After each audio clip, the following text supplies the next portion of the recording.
There's a phrase in homeopathy that we homeopaths are fond of using, which is strange, rare, and peculiar symptoms.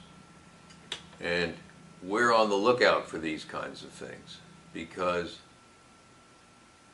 often such a symptom will enable us to begin to get a grip or a handle on the case in front of us.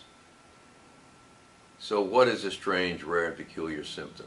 Well, it means it's so out of the ordinary that it gets your attention. And it could be rare by dint of where it's occurring. So for example, if you have a headache only on the left side of the head every time, that would be a bit rare. Or if you had a headache that went from the left side to the right side to the left to the right, back and forth, it would be rare because of alternation. Or if you had an eruption like scaling only on the tip of your nose, that would be rare because of where it was located.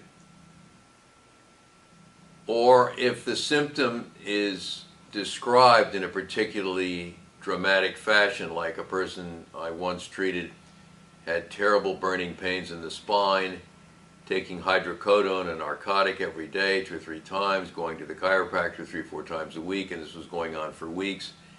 And then she tells me, "Doctor, it feels like a red-hot iron is being pushed up through my spine."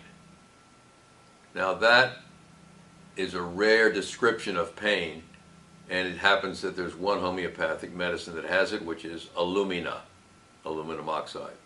And with alumina, the homeopathic alumina, she went on to recover, and these pains went away within a few days to a week. So that would be rare by sensation. Or sometimes it's what we call a modality, and a modality is anything that makes something feel better or worse. Let's say a person has arthritic pains in the lower extremities, and they're much worse sitting with the legs dangling down, and as soon as they prop up the legs on the end of a sofa or something, the pain diminishes. So that would be a modality worse, hanging, the limbs hanging down. And so it goes. Sometimes the rare thing will be a mental symptom.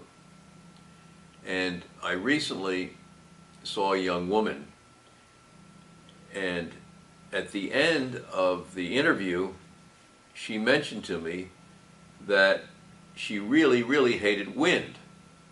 So much so that she moved out of Colorado, which she otherwise quite liked, because there was so much cold wind up there. So that became, because of the intensity of this dislike of wind, it became rare. And it was like the entry point into the case, because I wanted the medicine to contain that.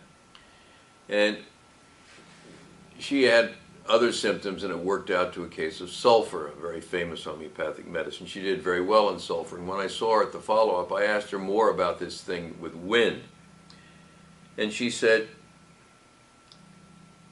when the wind would blow, she said, it went straight through my ears, especially the right ear, directly into the neck, and then I'd feel panicky.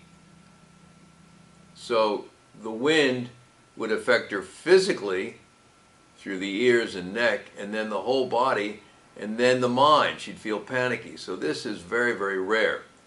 And there's hundreds, maybe thousands of symptoms that human beings can experience, which are so rare that they immediately get us on track for the right medicine. Thank you.